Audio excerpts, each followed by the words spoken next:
Good evening, ladies and gentlemen. It's my pleasure to welcome you to this talk at the Head Foundation, which is registered as an international charity in Singapore, and it's our great wish and desire and ambition to be a leading think tank, an education think tank for Asia. My name is Gopinathan, and I'm the senior advisor to the foundation. The fact that we have a full house today suggests to me that both the speaker and the topic are of great interest to Singaporeans. One must not necessarily spend a long time thinking as to why this should be so. I cannot think of one other topic that would be of great interest, and that would be the reform of the PSLE. And I think the reform of the PSLE and the private tuition industry are closely related together. And so I think we have a very interesting evening ahead of us.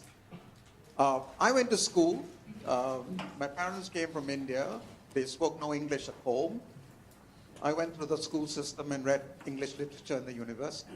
No private tuition. But my son had private tuition. Okay? And guess what subject had private tuition in? Mother tongue. All right? So perhaps he was not able to cope. Perhaps it was the policy. Perhaps it was the curriculum. Perhaps it was the teaching. I don't know. But I think that's an experience that probably is common to a whole lot of us, that we figure out how to succeed in the Singapore school system, and private tuition invariably is a major consideration. So what is it that we know about private tuition? Well, we know that it's something that is not unique to Singapore, unique to East Asia, and as Mark will point out, in many parts of the world where we wouldn't have thought private tuition was rearing its head, it is. But we tend to think of private tuition perhaps in sort of unidimensional terms. But there are different types of tuition for different reasons, different suppliers, different demands. So a whole set of issues around private tuition that I think we need to unpack and we need to understand if we are going to deal with the issues that it raises. And I can't think of a better person to address those issues than Professor Mark Bray. Mark Bray is the director of the Comparative Education Research Center at the University of Hong Kong and the UNESCO Chair Professor in Comparative Education, also at the University of Hong Kong. He was also uniquely the director of UNESCO's International Institute for Educational Planning in Paris between 2006 and 2010. Mark has a very distinguished and a very varied career. He's had teaching experience in several African countries. He's been in Paris, he's been in Hong Kong, and he studies this phenomenon of private tuition in a huge range of contexts to try and understand its complexities, to try and understand its dynamics. So I said earlier, you can't find a better person. And he is also a prolific writer. And before he has a chance, I'll tell you, there are at least 4 books here that he's written over the last 10 or 15 years that have to do with private tuition. And I'm sure they won't be the last. So, without further ado, please join me in welcoming Mark Bray.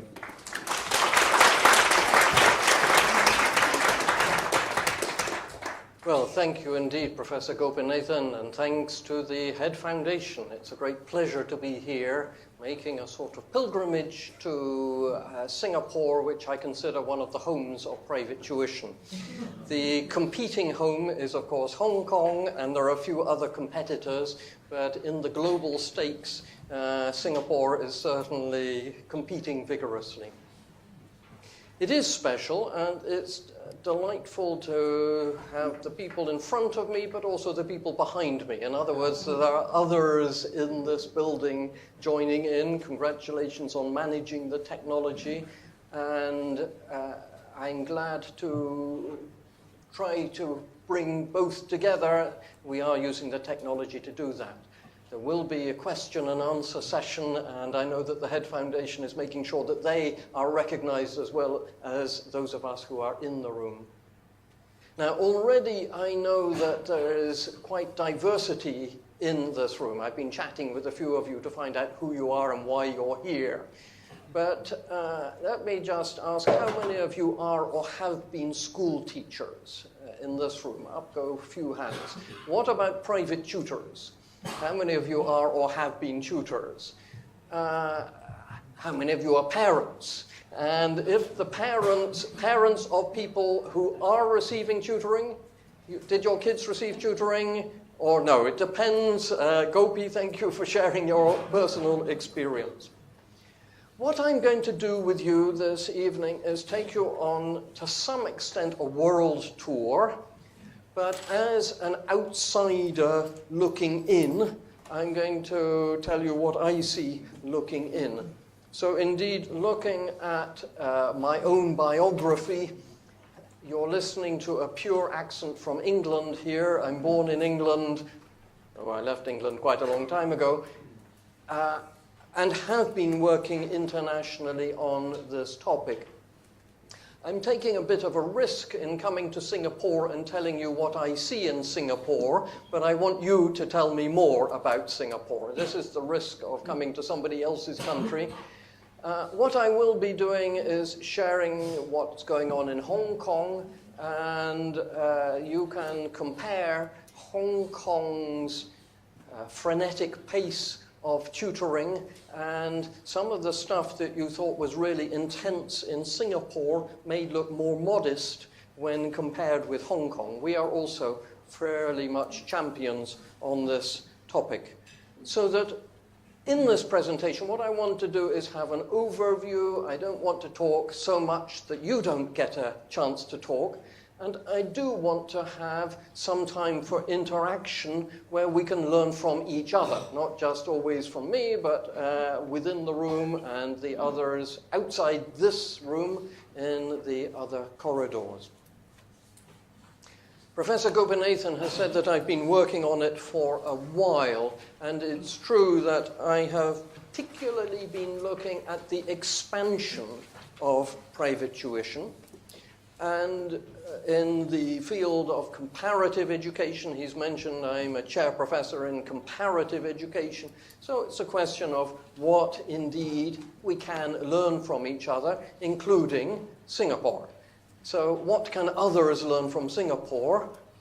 But also those of you who are Singaporeans, what can you learn from looking at a few other places?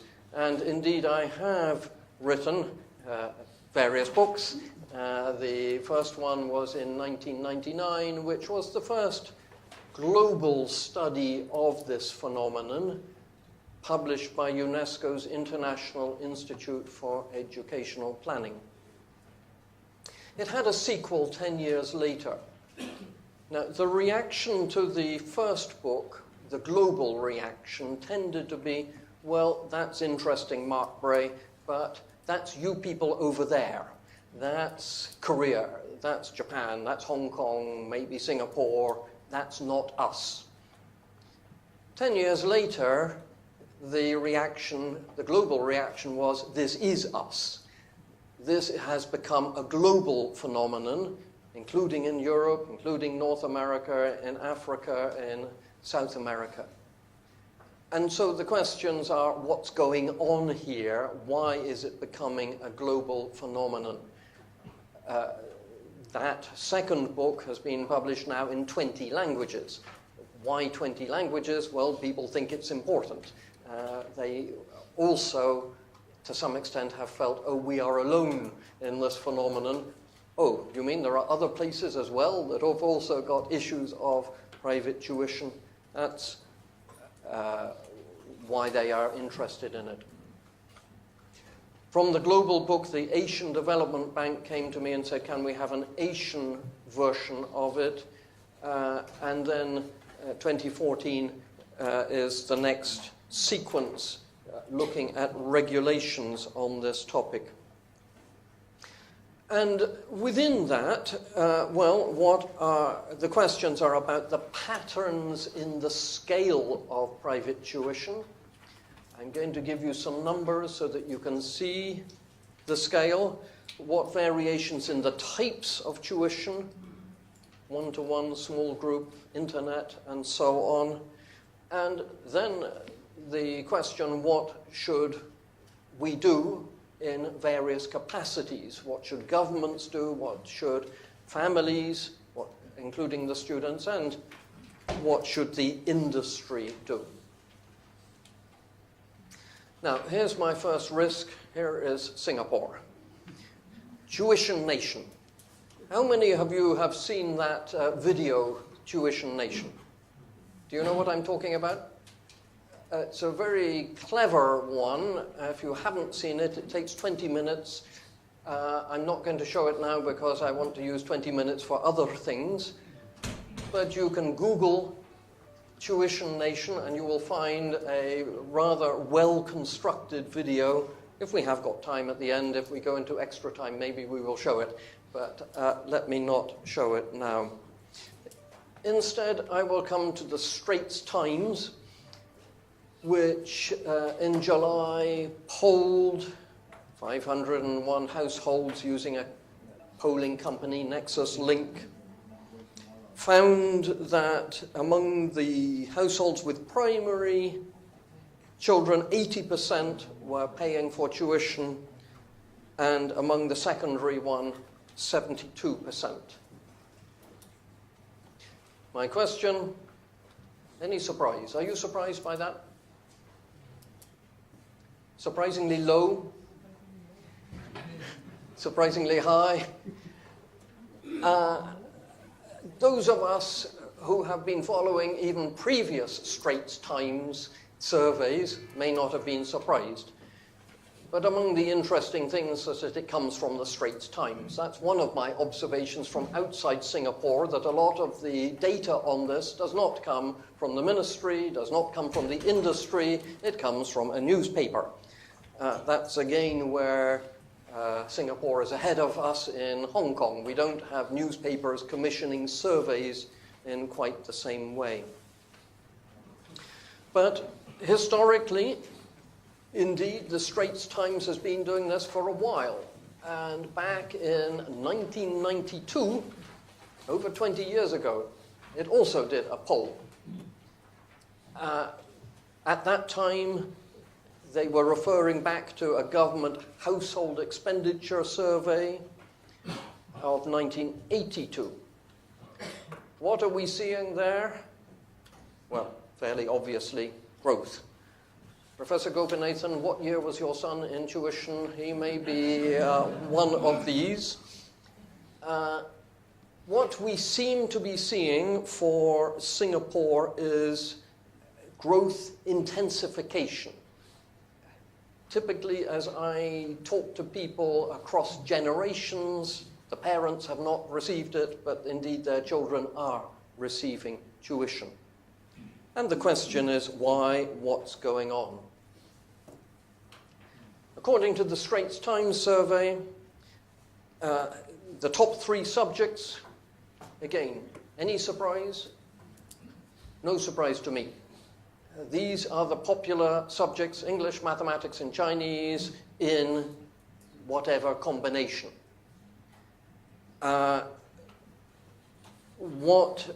Especially English in preschool. Now, again, 4 out of 10 households were investing in preschool tutoring. And I am seeing this in Singapore, but also in Hong Kong, going down the system as we go along. What is interesting to me about Singapore is that primary is higher in general than secondary. Why? Why is there more tuition for primary kids than secondary? I'm hoping somebody is going to say PSLE. And that's another feature of the Singapore system, which is part of the ingredient of what's going on with Singapore and different from some other places. For the top 3 types of tuition, according to the Straits Times, private group tuition compared to private one-on-one or school group tuition. Primary, the welfare groups coming in, Mendaki, Cinder, CDAC, and so on. That's another feature of the Singapore system which is relevant. But from that, what I'm saying is, in the wider picture, this phenomenon has long been strong in East Asia. Korea, I would describe as the world champion in this.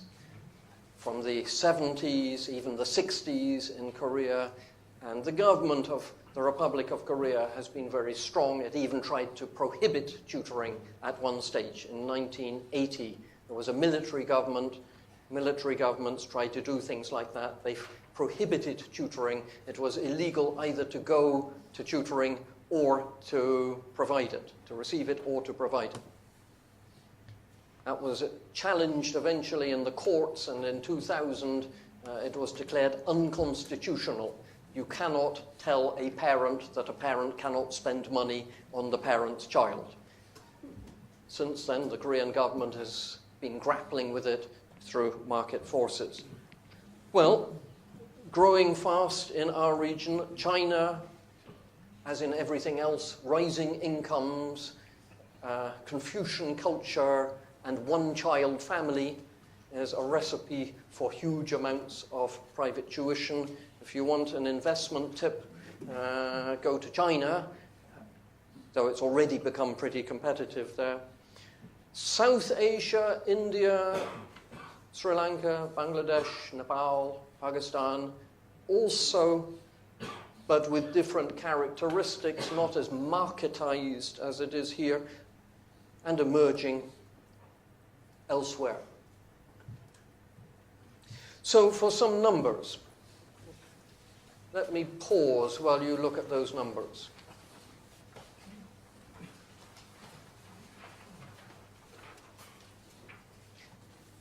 Now, I wonder what you see on those numbers.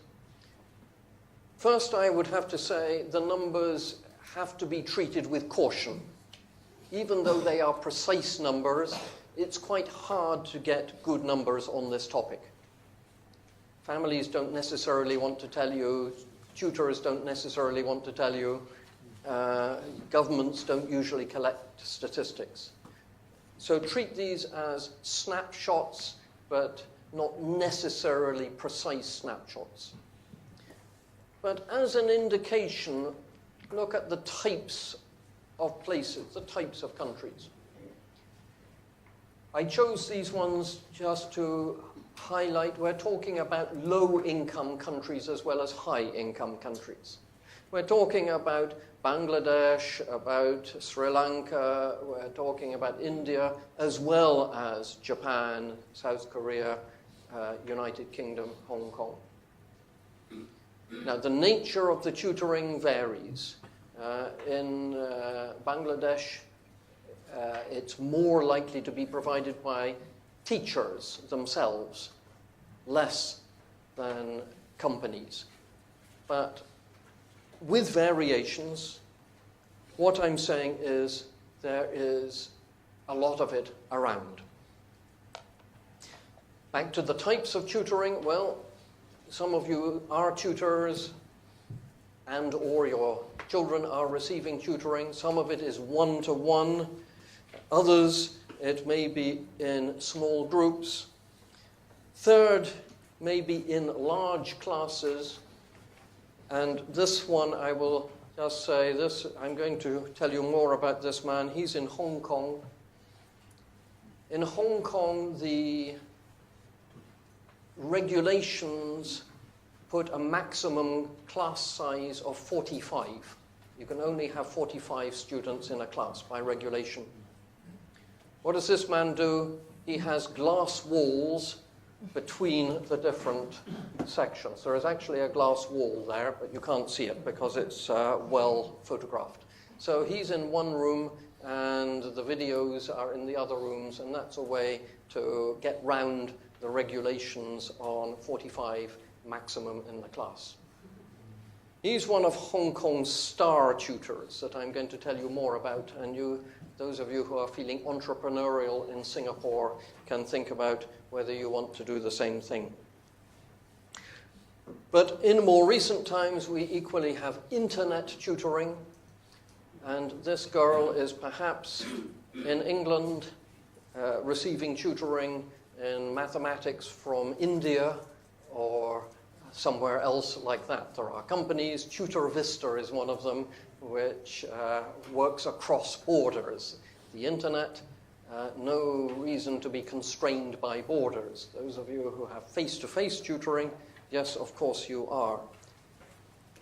So the internet tutoring is introducing another element to this which we have not seen previously.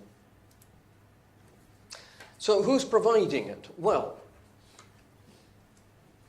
students.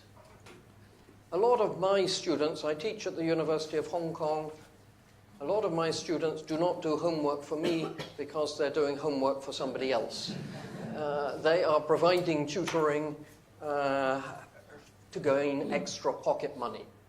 How do people like me feel about it? We feel pretty ambivalent. I teach in a faculty of education. We think that teachers ought to be trained, and we spend a lot of effort on training teachers, and so does our ministry. It's called the Education Bureau. We won't let teachers into classrooms if they haven't been trained. But yet, our students are just running around tutoring individually, small groups, sometimes large groups, without training. How do we feel about that? How does the market feel about it? The market doesn't seem to mind. We've got professional tutors working as individuals. We've got them working in companies, small ones, big ones. I'm sure you recognize that company. I usually pause. Kumon is here in Singapore, I think, and in Hong Kong, and in lots and lots of other places. I'm a professor of comparative education, so I always like to pause and find out what people think about that face. What would you say is the emotion of that face? Stress. A happy face? I think not a happy face. When I show that to people, I then have discussions about the culture of what's going on. When I showed it to a Japanese colleague, she said, well, of course, you're not supposed to be happy. Education is a serious business. And indeed, Kumon, they say this is a determined face. Well, maybe it is a determined face. To me, it looks like a pretty unhappy face.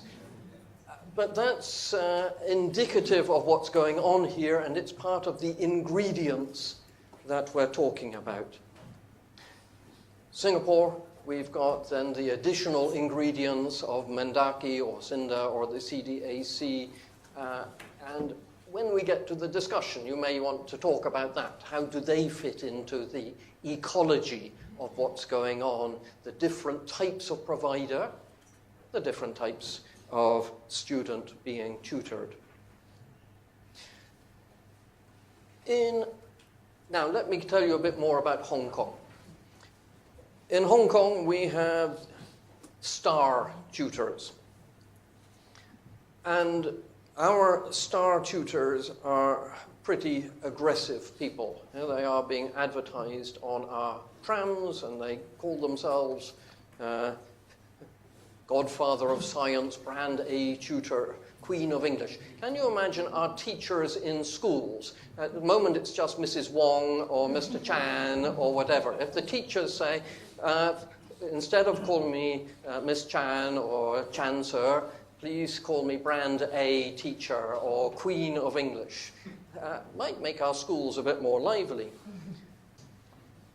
But this isn't just Hong Kong and Singapore. Here is Taiwan. Here is Thailand. Small shops called Genius Chemistry. Handsome people like him delivering certificates. This is one of the tutoring centers in Bangkok where just look at the concentration. These people are really concentrated. It's a chemistry class. And the tutor isn't even there. It's a video. So somebody puts the video on the TV and look at these people. They are really concentrating. Why are they concentrating? Well, two reasons. One, it matters. It's before their chemistry exam. Second reason is they're paying money for it. So that's part of the phenomenon we're talking about. Cambodia, by contrast, I show this one simply because I have no idea whether that is a public class or a private class. What happens in Cambodia is that teachers can teach during official hours, but they then have the private class for the same students in the same classroom to earn a bit of extra money, which really has got issues of ethics and corruption. Now, the question is, so what is the content of it? And a lot of it is a so-called shadow. There is, in the vocabulary, it's often called shadow education. Actually, that's something which the Straits Times, Cherry and George, back in 1992, was calling it here a shadow education system. And I picked that up from here and also from Malaysia. So a lot of it is copying what the school is doing. But some of it is enrichment and it's expanding. And that also is what I would encourage us to think a bit more about when I finish talking and we are discussing amongst ourselves what we think about it. Why is it growing? Well, because of demand, because of competition, and because of anxious parents. The companies love anxious parents. And there are rising incomes, and the parents can pay. But it's also because of supply. Now, with that supply comes the offer of it, and supply creates demand to some extent. So, back to Singapore. Back to the Straits Times. What's the Singapore system saying here? Here are the amounts as reported by the Straits Times in July. Again, any surprise? Quite a lot of money being spent. Less in preschool, but going up in primary, going up further in secondary. Reasons to improve the grades, to keep up with others. But the Straits Times then said, all right, you want to improve the grades, does it actually work? And only 3 out of 10 said, yes, it does work. 7 out of 10 were not quite so sure. So again, the question is what's going on here? And those of you who are tutors can tell me your stories. Does it work? Does it not work? For whom does it work? In what circumstances? So we're thinking about the culture here. That's Singapore. Here is another advertisement from Hong Kong. It's saying, if you think the world is competitive, grow up. It is competitive. Now, this is quite a controversial tutoring company advertisement, simply saying, sorry, life is tough, and we're here to help you. All you need to do is to provide us some money, and we will help you. You can link onto that and see some of the commentary, but this is for kindergartens, and they will take them from the age of 2 to give them tutoring. So part of my message is it's not just Singapore, it's Hong Kong and it's a few other places. So indeed, in Hong Kong,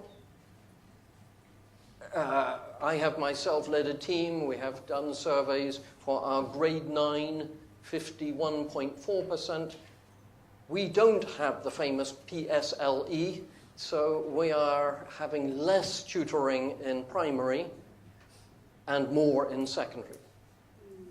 the main point here is that when you're at 71.8, if you're in the 28.2%, you begin to feel nervous.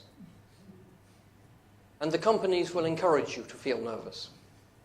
So there are a lot of people who are going not necessarily because they need it, but because their classmates are going and because they are afraid of missing out. It's not only Singapore that has the kiasu mentality.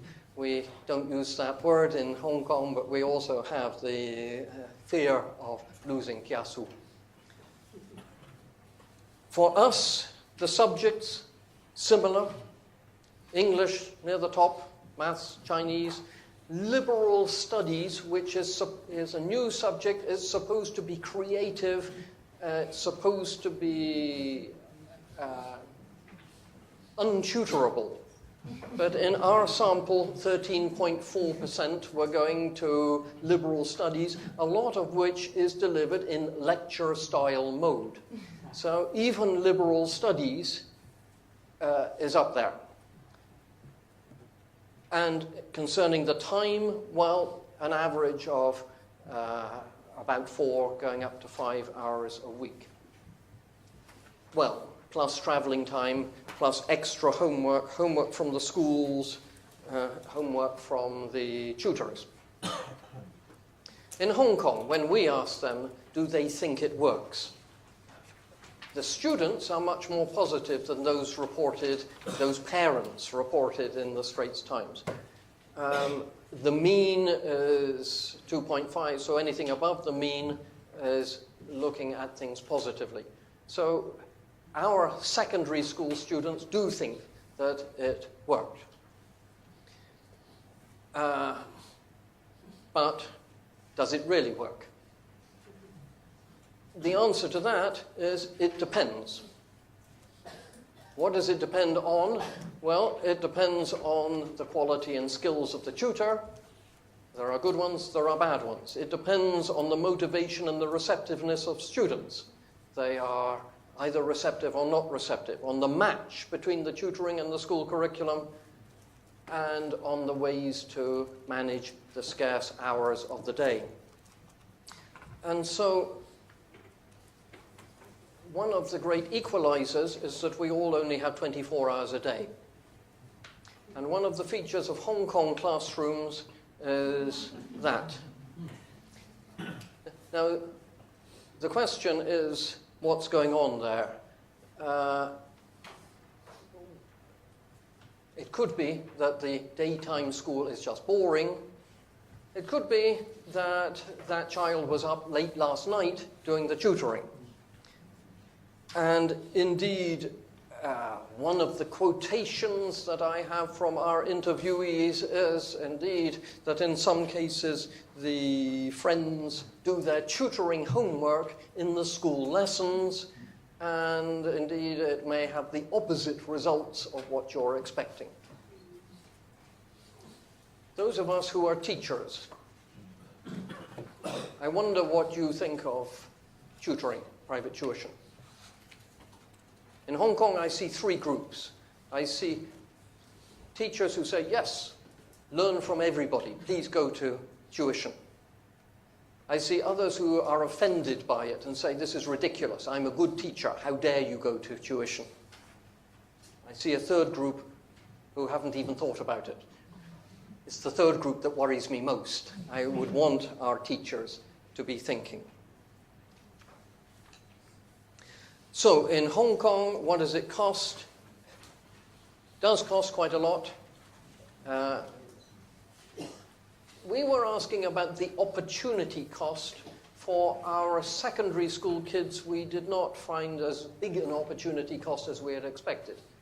But there is, again, only 24 hours in the day, and leisure time and other things gets lost. But it certainly, as we say, has a backwash on schooling. So if this is a shadow education, it's not a neutral shadow. It's got a backwash. Again, I wonder about Singapore. one of the things that's happening in Hong Kong is that teachers are assuming that their students are getting tutoring. So the teachers put less effort into it and or steer their children to get tutoring if they are not already. So that's part of the backwash on our school system which we are worried about. It's taking away some of the good teachers.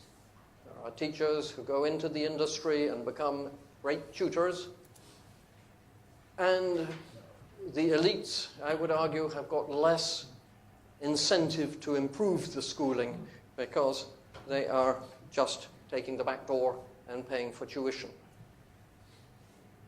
I think this is a generalizable message which I would spread to other countries as well. Well, government responses. How do governments respond? I see wide variations.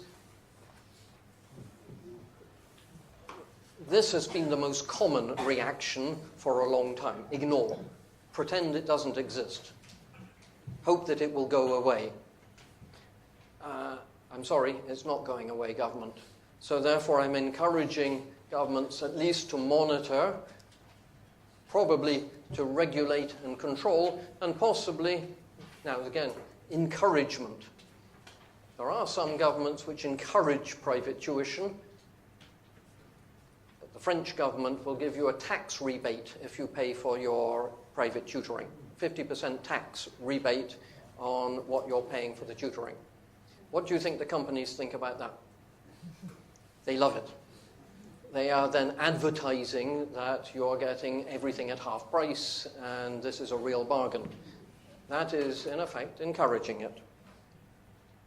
If governments do regulate, well, how do they regulate? When it comes to companies, there are commercial regulations. Hong Kong is better at the commercial regulations, accounts, taxation, fire escapes, things like that. But the Hong Kong government avoids talking about anything educational. But we are now beginning to pay a bit more attention to advertising and some of the advertising which is misleading. Educational regulations could be on class size, tutors qualification, hours of operation. Around the world, I see relatively little of that. It's a tricky issue, which I won't elaborate on now, but we can in the discussion if we want to. There's a question about teachers providing tutoring. Should teachers be permitted to tutor? In England, teachers are permitted to tutor. They're even permitted to tutor their own students. The teachers would say, I know this girl, I've been teaching her mathematics, I know what she's learned, I know what she's not learned, I'm the best person to give her some extra help after hours, trust me. Okay, I trust you, Mrs. Smith, but I don't trust Mr. Jones. I think that there are big issues, especially of teachers being permitted to tutor their own students. They are permitted to do that in Malaysia. I understand in Singapore they're not permitted to do that. In Hong Kong they're not permitted. So it's a question of what should governments be allowed, what should governments permit, what should they not permit. There's wide variation. What I have found is that when the issues of regulations come up, the good companies, in fact, welcome regulation of some point. The good companies see this as a way to build public trust in the industry and to keep out the bad tutoring providers. Well, almost at the end of what I want to present to you, and then we can have the discussion. What I am saying here is we've got a complex phenomenon. It's a phenomenon which doesn't get enough attention. In Singapore, it seems mostly to get attention in the newspapers from the Straits Times. It doesn't seem to have enough research from the people who are employed to be researchers. Head Foundation, are you listening? It's a really important topic which needs to be brought out of the shadows, to be put on the table for public discussion. But it's also then rather complicated. It's not that private tuition is necessarily bad or necessarily good. Putting the bad side first. It's not as if it is HIV, AIDS, or malaria, or smallpox, or something to be eliminated. There's enough evidence to say that private tuition can be a good thing. Professor Gopinathan, how did your son perform afterwards? Did he? He passed, right. So it may have been a good investment. Would he have passed otherwise? We can talk about that. But it is something which I think different branches of government need to talk about here, the Ministry of Education, but also the Ministry of Trade and Industry or Commerce, what's going on with the companies. The teachers' unions, I don't know what the Singapore Teachers' Union feels about it, what schools feel about it, what community bodies feel about it, and of course, parents. And so, therefore, it's a matter of looking for balances and what is desirable and what is possible. So on that note, I've finished what I particularly want myself to put on the table, but I would then also like to hear from you. And we have time, and we've got a great deal of diversity in the room and outside the room, so let's have some discussion. Welcome for a very comprehensive Thank you. This is questions and answers. If you have a question or a comment, please press the button in front of the microphone and then speak. There are probably a lot of people wanting to ask questions or make comments, so can I please ask that your questions be succinct, to the point. If you have a comment, that's welcome, but make it a short comment. Right? Thank you. Right, you first, sir. Okay, I have made quite a number of observations. Actually, it's beyond tutoring. There are many other topics that all governments have ignored. There's one fundamental factor, which is the conflict of interest. For countries where they impose GST, all these things will be ignored because they are receiving GST revenues. That's my observation. Thank you. It's a good one. Let's collect several comments or questions. Yeah, okay. Question or comment from anyone else? Yes. I'd like to ask Professor Bray, have you yourself been engaging in tutoring also? What's your experience like? I have not been giving tutoring. Do you think I would be a good tutor? You're in the industry. Would you give me a job? It depends. No, I see my job as to be a professor and trying to be a good professor. But your question might be, are you a parent? And what about your own children? And do they need tutoring? And I have to say that Professor Gopinathan and I have the same dilemma. I have two children. One of them was doing badly in maths. We did get him through maths. He passed the maths. He said he would never do maths again, but he got through. So this I bring to the table to say this is not a simple topic. And it's one thing to be a government person, to be a minister. It's another thing to be a tutor or a teacher. And it's a third thing to be a parent. Okay. Yes? Sir, I'd like to go and thank you for this for this lecture and this seminar.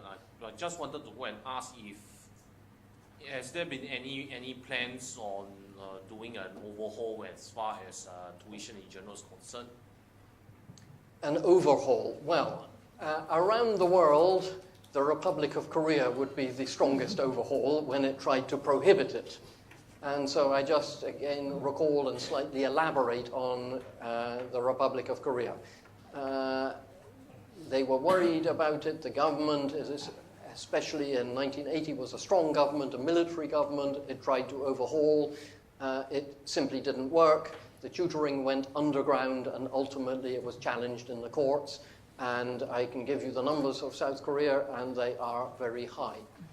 Now, I use that as an example to say, once it's in the culture, it's very hard to get out of the culture. And so partly why I am glad that, for example, I got the European Union to interested in this topic, and I was basically saying, learn from Asia.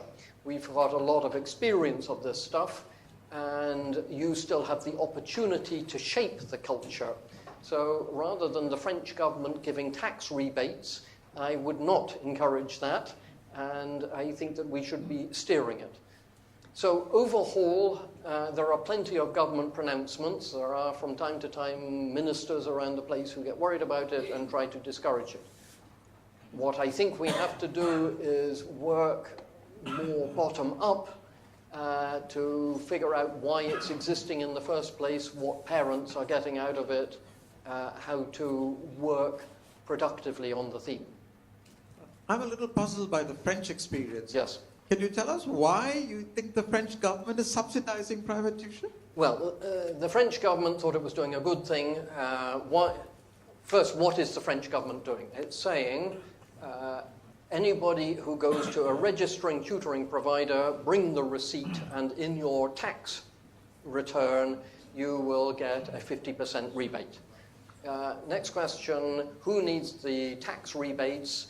Answer, the rich. The people at the bottom don't pay tax anyway because they're below the threshold.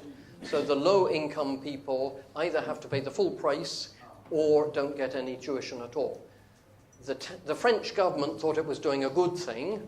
The French government was saying, here are these poor parents who are having to pay for tuition, let's help them along, let's be good socialists, and let's build up the human capital of France. I think that we live in a world where there are many reforms that backfire, and that's one of them. That's just my perspective on France. Let me just read out a passage from the other side of the hall. An underlying assumption of many people's resistance to tuition is that education ought to be a public, not a private good.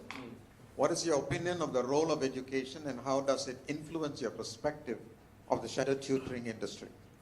Great question, especially to somebody who calls himself a UNESCO chair professor. So UNESCO is very committed to education as a public good and as a human right. Part of my view is that indeed it is the role of governments to provide basic education for everybody. Where I have a problem with the real world, and indeed with UNESCO, is there are a lot of systems in which the front door says it's free of charge, the back door says, show me the money. And so there are many systems, including Hong Kong, where it pretends to be free of charge, but it's not free of charge. And again, back to 72% of students receiving tutoring, the pressure on the 28%, or indeed on many of the 72%, is very strong. And so, okay, we can say in Hong Kong, maybe they can afford it. Some can, some can't. But even in places like West Bengal, India, Amartya Sen, you recognize that name, the Nobel laureate. Amartya Sen spent some of his Nobel Prize money on what he calls the Pratichi Trust. And he was looking at West Bengal, where he came from, his family came from, and he was evaluating what's going on in primary education. His benchmark showed that over the decade of the 2000s, the quality and the quantity did improve, but so did the private tuition. And low-income households were being pressurized into it. One question from me. Yes. Just like to offer a different perspective Good. about private tuition. What about parents Yes. who provide that private tuition for their own children? No, they don't hire people to do it, but they do it on their own, on a regular basis Yes. for their own children because they want their children to keep up with the rest of the class. The private Yes. tuition system obviously doesn't take that into consideration, right? Well, now we have to decide what we mean by private tuition. I wouldn't call that private tuition. I would call that good parenting. I see that as, yes, it's happening privately, but it's not taking money and employing somebody else. And I would say that is the job of parents. Now, parents find it, to some extent, difficult, and among the factors which cause parents to pay somebody else, there are several factors. One is I'm too busy earning money, I haven't got time. The second is I'm old and I don't understand the new curriculum, and the curriculum keeps changing.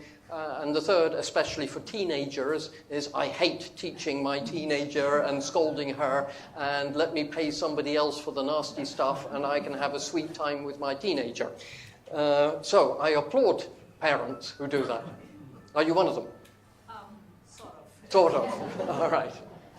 There's two questions here actually, which looks at the whole issue of income and income inequalities and the consequences it has for those who cannot afford high quality, high price tuition. Yeah. What is your response to that?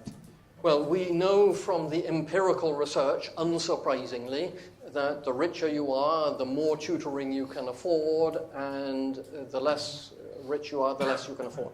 So that's been empirically demonstrated in lots and lots of places. It's a matter of quantity, it's a matter of quality.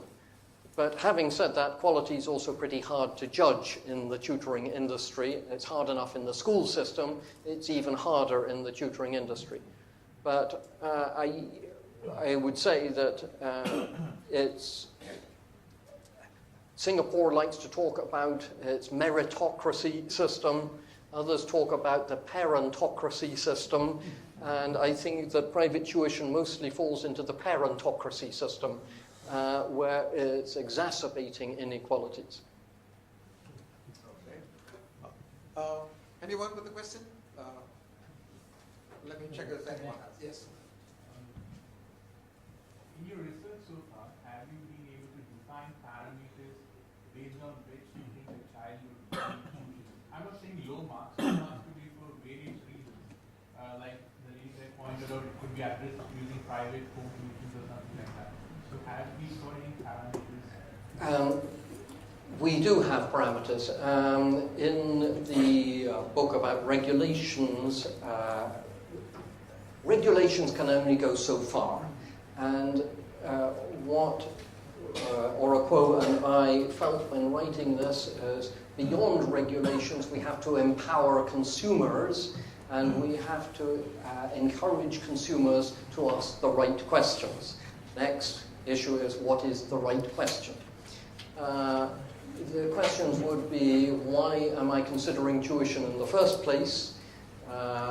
Is it just because everybody else is going to tuition or not? What does my child think about it? What does the school think about it? Hong Kong parents often just gallop off to the tutoring in response to peers and advertisements, do not actually discuss with teachers.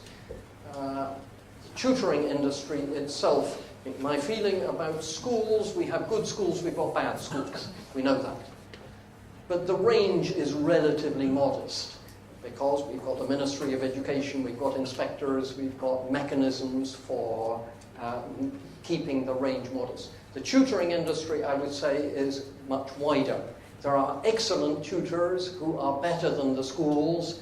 They feel that they are less controlled by the bureaucracy of the schools. They are talented at what they do. At the top end, they can be terrific. At the bottom end, there are people who don't know what they're doing, who are just two legs and a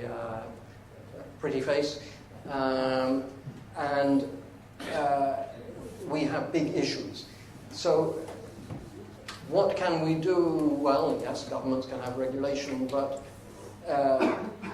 parents need better education. And I would just insert, I'm also thinking in Hong Kong, one of the tutoring companies which I approve of sees it as their business to be out of business.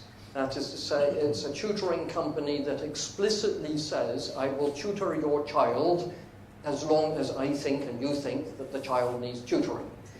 And that's a company in which I have high regard, and there's a lot of demand for that company because I think it's a straightforward company. There are others that deliberately suck people in and encourage dependence. So that comes back to the tutoring industry and how it is itself working. There's an interesting question here, which is basically, what is it about the school system that in a sense creates, if you like, a demand? As it has to do with large class sizes? Has it got to do with aspects of the assessment which influences progression through the system? Is it because some subjects are examinable but others are not? And invariably tuition is about the examinable subjects and not the non-examinable. What is your view of that? Yes, it's about examinable subjects. It comes back to why are people competing for this in the first place.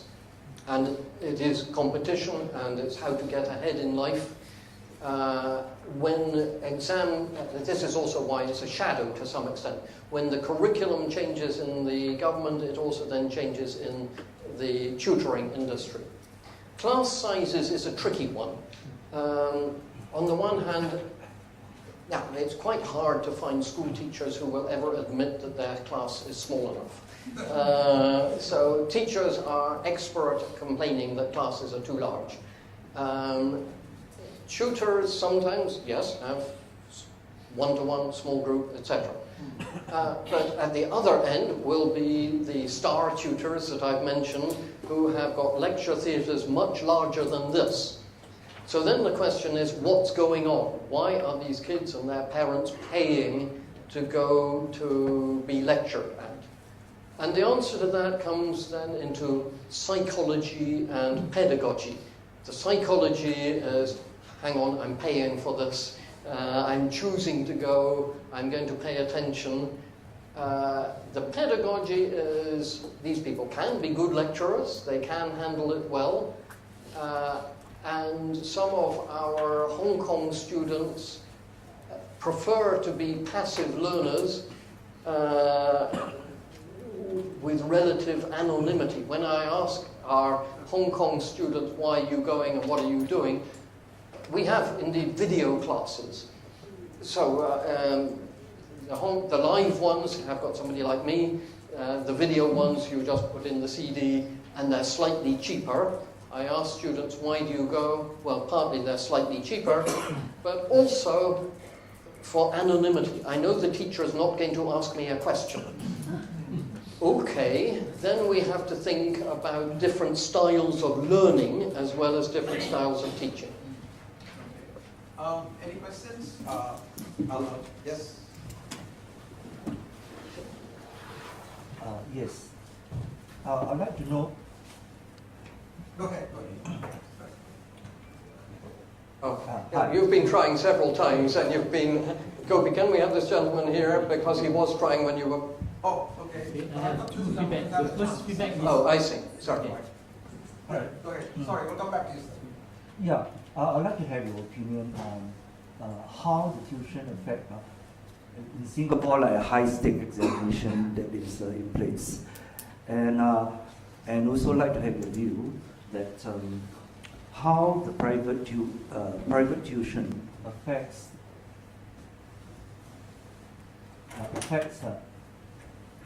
learning. Yes. Instead of just to achieve. Just speak loudly if the mic doesn't work. Okay. Yeah. I'd like to know whether what is your view on high-stake examination that still exists in Singapore, and how the private tuition industry that affect parents that's increasing to put their child, their children. Oh, thank you. I'll repeat that for the benefit of the people who are not in the room. So 2 questions I'm hearing. How is it affected by the examination system and vice versa? The relationship between private tuition and the exam. And secondly, how does it affect learning? Yes. Is there any empirical findings that to say that after attending private tuitions, it actually adolescents, students willing to learn on certain subjects, but can attain a very high examination results? Yeah, thanks. Yes. That's, again, part of the complexity of this topic, and that's why anybody who's looking for a research topic, there's enough for everybody in this research topic. So the first one, about the relationship between examinations. I think that it is very clear that systems with high-stakes examinations, particularly systems with examinations that you can improve your chances through private tuition, you will get a lot of private tuition. So in mainland China, they talk of the Gaokao. The Gaokao is a high-stakes exam. It shapes your whole life chances. The tuition industry is helping people to pass the Gaokao. Does it really work? Well, it works for some, and it doesn't work for others. It doesn't work to the same extent. How does it shape learning? Learners are, there are different ways of learning. The psychologists will tell you that. And also, there are different ways of tutoring. Now, I'm thinking of one young man that I interviewed in Hong Kong. He was not doing well in school. School was boring. He was not doing well. So what do his parents do? Send him to a tutor for the same stuff. So boring the first time, not learning, scolded all day in the school, scolded all evening by the tutor. This is not a particularly helpful way to help that young man to learn. Other people, yes, they learn how to score in the exams. So these huge classes in Hong Kong are especially about examination tips. And I hear my Hong Kong U colleagues saying, well, yes, they score A, but they can't actually answer a question outside an examination format. And that's an issue of sort of robot training. So this is all really complicated stuff. It depends on the nature of the student, it depends on the nature of the tutor. The Koreans would say, well, again, back to another Korean story. Mr. Obama came to Korea and said, what a great country you are, you're so diligent, and we Americans admire the way that Korea has come from nothing, a bit like Singapore, in the last 50 years. The Koreans said, Mr. Obama, we want to be like you. We want to be having what we perceive to be the experiential learning in the United States and flexibility. Well, both are realities. That, yes, you can have disciplined learning and get far, but you can also have disciplined robots who don't go terribly far. Yes, sir. Okay. So I have 2 feedback. The first one is your presentation have leveled the tertiary sector. Yes. Because there are diploma students as well as the university undergraduate undertaking tuition. From what I know, I met one a few years ago, was in a diploma student. He's an Indonesian. He paid $4,000 a month for the tuition. Just imagine. Okay, that's the second one is, it depends on how you look at tuition. Yes. Well, I equate the tuition as equivalent to the tutorial in the university.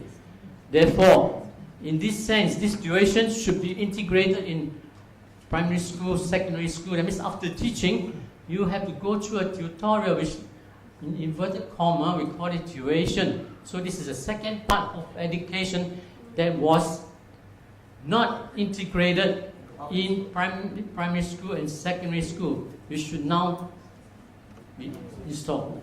That's my feedback. Thank you. It's a worthwhile comment.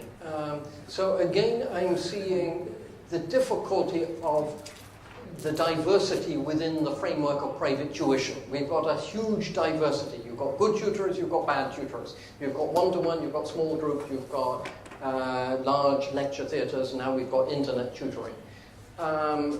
It's also happening on my campus. I saw some advertisements going around on the wall offering to provide private tutoring at the University of Hong Kong. I was gasping at that and saying, what is going on here? But I, again, say we've got some good entrepreneurs in Hong Kong. And I think it's highly problematic. Any, yes? I was a bit late for your discussion, so I would like Give her the microphone, Gopi, so that the others can hear in the other room. I'd like you to turn to the page 13 of your handouts. Yep. A bit of concern, and I find that it's a very good study you made on the first slide on English and Chinese and maths. Now, these are the core subjects Yes. of all the countries concerned. And if you see, the percentage that's very high would be the languages. Now, what can you see that you can standardize any kind of topics teaching so that there will be less tutoring? But maths is something that you cannot teach. Long ago, when I was young, my dad used to say, if you understand, you do it. If you don't understand, that's it. So there is a limitation here. And because of that, you have weaker students. So maybe you have to put in place the streaming exercise. That's one. And the second one is, how do you feel, how you go about to draw a list of criteria of to measure the tutors' effectiveness, to measure the standards of the school teachers all around the world. And if it's achievable, let's say it's achievable, though it's very hard in a long, arduous journey, what would you recommend that, what I'm going to manage this body of examining body who's going to assess these tutors and teachers in the first place? So you have, like say, lots and lots of issues. So how are you going to provide an overall benchmark for all the nations to succumb to, and how long this study will take you? It will take me a long time, but fortunately I've got some helpers here, so you can also take a little piece of this study. Now, I blink a little bit when you say that if you don't understand maths, then give up. But maths is clearly very important, and a lot of governments insist on a benchmark in maths. And what I was partly hearing behind your remark is English, maths, Chinese are not just subjects, they're also keys to open the lock of other subjects. So you need your languages to learn geography, you need your maths to learn physics, etc.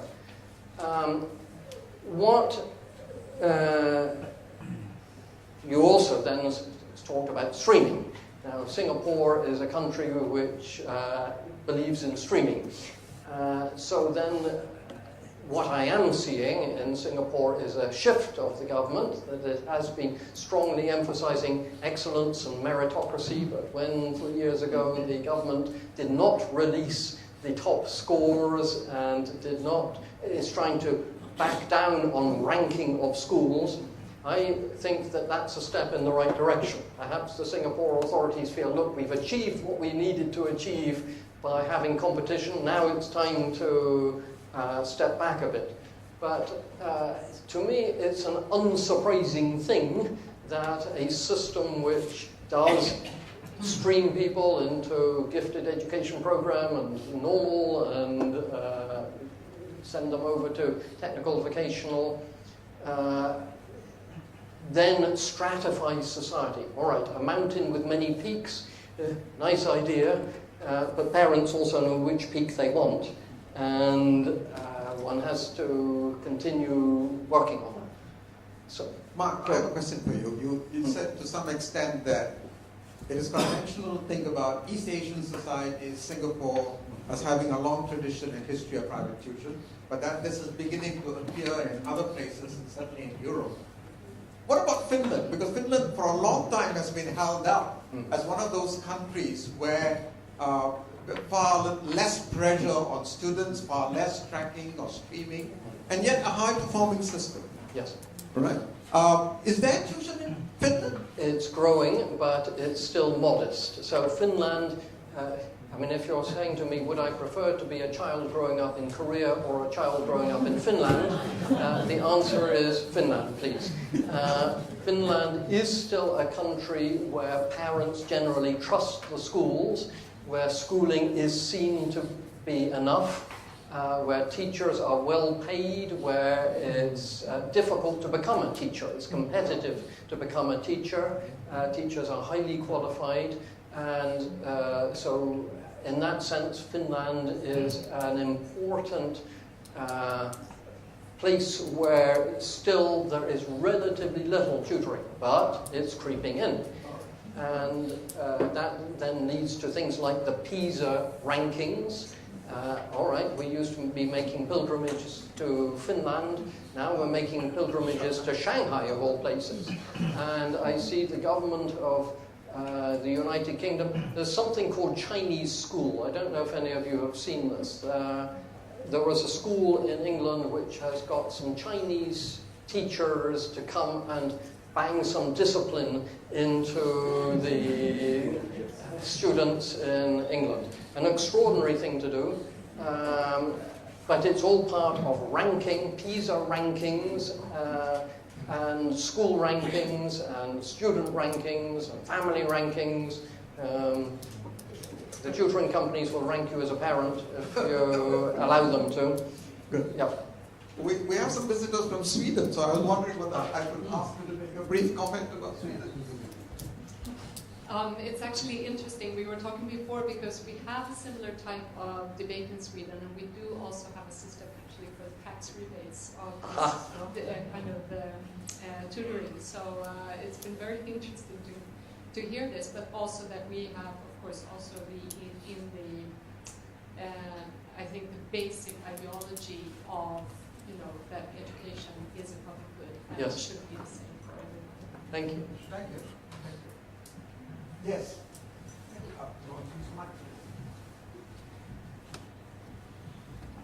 Right, I noted in one of your slides on the scale of private tuition, I noted for UK, the percentage is relatively low compared to other countries. I'm just wondering, I'm curious, is there a reason what could have contributed to that? Right, it's interesting that you think that UK is low. Yes, it's low on that table, but yes, compared to where it came from, I think it's high. If I think of my childhood in the UK, nobody would go to private tuition, or if they did, they would hide it, because it was embarrassing. It meant that you were stupid. So we wouldn't admit that. Now, 12% of primary, yes, compared to Singapore, this is very modest. But it is growing, and even more recent surveys are showing how in London, there's what they call the Sutton Trust has done polls, and it's saying that in London, 40% of students have received private tuition at some time. Now, it's not the same as saying they are receiving it now. But I look at that and I say, wow, 40%. Compared to where it's come from, that's a lot of money. And what is that all about? It's again competition, rankings, and schooling is not enough. And a good parent has to show that he is a good parent. Yes. Hi, good evening. Thank you for the speech and also for sharing. I just want to ask a question about the cultural aspect in which how tuition has effect on the Asian market, or let's say Asian countries as well as the European countries. Because you say that in Europe, they are actually supposed to learn from Asia, Yes. some of the cultural things. Yes. So actually, what is the cultural benefits or things that you're supposed to learn from Asia? Because the Asia cultural things that most of the news is talking about is like maybe the tiger moms, Yes. and more of the how to let your kid succeed in life with education. So could you just share more aspects about this cultural bringing after tuition? Thank you for the question. I mean, Culture is always very hard to define. It's one of these broad words, and what do we mean by it? But I think it is valid to say, and this is back to Mr. Obama coming to Korea and saying how much he admires the Koreans for working hard and long hours or paying extra money for tutoring. So people talk about the Confucian culture. I think it's an important ingredient. What we are also seeing is indeed when the Asians migrate. So Vancouver, which is sometimes called Hongcouver, because it's full of Hong Kongers, what's happened is that the Chinese in Vancouver have run off with all the prizes, and the white Canadians are not getting any prizes anymore. So what do the white Canadians do? They start going to the tutoring, and that's another good place to invest in a tutoring company if you want to. And similarly, Sydney, Australia, there is literature coming out on the Chinese migrants to Sydney, and that's then creating quite a lot of tension. But equally, it comes back to what do parents want, and all parents want the best for their child. The next question is, what is best for my child? Which it's coming back to, how do I know, and what are the balances, what messages do I hear from society, from the schools, from other parents and so on. So certainly Finnish culture is different from Singapore culture, and I think it is an ingredient. But what I'm seeing globally is more and more competition, and companies setting themselves up to help alleviate the competition. Related to something that the conversation we had, so is this a retreat from the position of education as a public good? Because globally, countries have to compete economically. Success in examination, success in PISA is a proxy for how well your labor force is educated. So are we going to have to live with, just like privatization of education, private tutoring is going to be here to stay for a long time? I don't see this going away. And therefore, what I'm trying to do is to get it recognized. Instead of in UNESCO meetings, of which I attend quite a few, government standing up and saying what a great government we are. The Sustainable Development Goals have repeated the mantra, so they were approved in New York in September, but it's still saying education shall be free. Okay, do you really mean that? If so, then look at the full costs, and let's have all the costs on the table and what's really happening. So I want to have a much more sophisticated debate than tends to happen. Okay, here's another question. This has to do with teachers. Do you have any research on why teachers in public schools leave the service to join the private sector? What are the primary motivations for such teachers leaving public service? Yes, we have research. Yes, we, once again, teachers are human beings and there are lots of different circumstances. But if particularly you would ask the question about teachers who quit teaching to go into tutoring, and again, there are good guys and there are bad guys. I do know of some teachers who are really good, talented teachers, and in fact, there's quite a good article written here in Singapore which talks of one of the tutors who was frustrated in a bureaucratized school system, and he did admit also that he was rather young and brash and alienated some of his colleagues, but he felt, look, let me set myself up without the bureaucracy and become a good tutor. So equally, I can think of a specific teacher who retired early in Hong Kong. So the Singaporean one is a young man. I can think of an older lady, and indeed even retired people who go into tutoring. But again, it's highly variable. You would find in other systems where the tutors, it also depends whether the teacher is allowed to tutor. In Sri Lanka, the tuition masters, that's their vocabulary, you get a certain amount of credibility by being a teacher. So you need to be able to show, look, I know what I'm talking about here. I have been a good teacher in the school system. I know the syllabus. I know the exam system, and so on.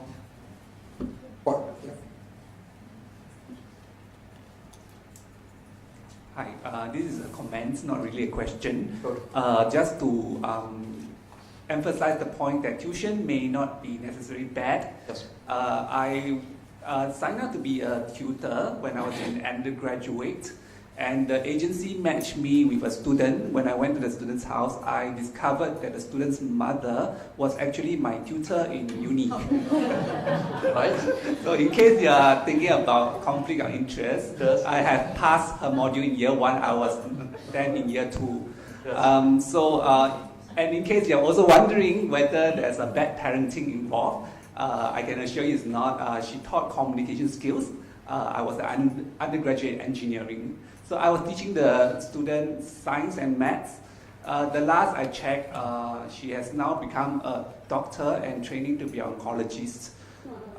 So the thing I want to say is that as a tutor and later on I became a school teacher, I felt that some of the satisfaction that came from tutoring, I get more because of the impact I have on some of the people I tutor, rather than the classes of students that pass through me in school.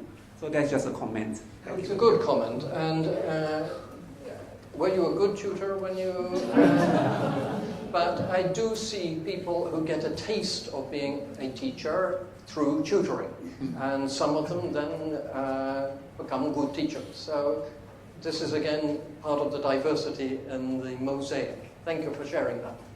We have probably time for 2 more questions of those. Yusuf. Can I bring you back to the UK environment where you have independent school like Harrow, Marlborough College, where you do not go for tuitions, but you produce students for Oxbridge. Then you look at other schools that need tuitions. How do you make the comparison at the end of the day? Within the private sector of schools, there is also a lot of diversity. Now, the UK has not yet got to the diversity that I see in Dubai, so I'm actually see it even more in Dubai. In Dubai, there are lots of private schools, and they have got different types of package. So it's a bit like in the hotel industry, where you can just buy your bedroom, or you can pay a bit more and you can have bed and breakfast, or you pay more and you have full board. Schools are operating in the same way with different amounts of package. And so you can have high-cost schools which say, yes, I will give you the full package, and others which are lower cost. That's part of the answer of what's going on, but again, you talked of Marlborough College. That's mostly a boarding school, isn't it? So then it's a different environment, but the fees are pretty high. It's again necessary to look at the diversity of the institutions, what the operators of the institutions are looking for, and what sorts of parents they attract and how and why.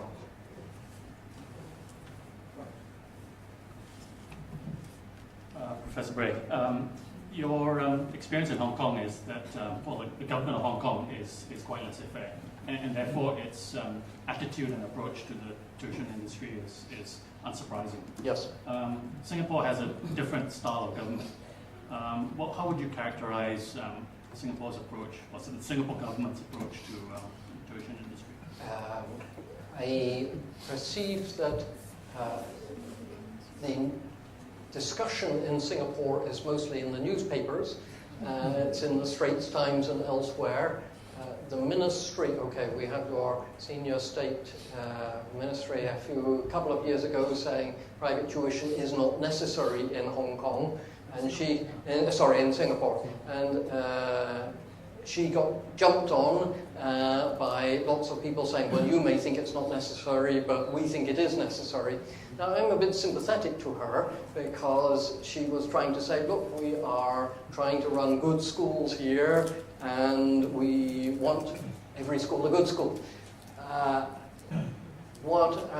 The ministry, I don't hear them making a lot of public statement on this. I would like to see them recognizing it, bringing it more into the open for public discussion. Perhaps they will, perhaps they won't. My sense is that they are in some ways similar to the Hong Kong Education Bureau, equivalent of the ministry, which says, please don't talk about that, it's embarrassing. Our Education Bureau is actually a schools bureau, Ministry of Education or Ministry of Schooling. And so they're very happy to talk about what great stuff they're doing in the schools. They feel it's difficult, all this other stuff in the shadow which they don't control.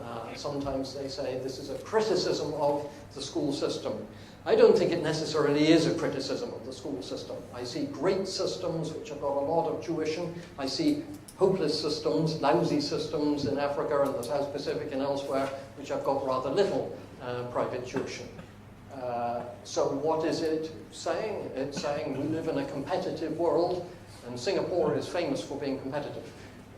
Hong Kong is increasingly, in Hong Kong we just look at our neighbors to the north, who are multiple millions of them coming across our borders. I'm talking about mainland Chinese. The local Hong Kongers feel very much under competitive pressure. But I think Singaporeans always have, haven't you? And that's part of the environment in which this tuition industry has grown.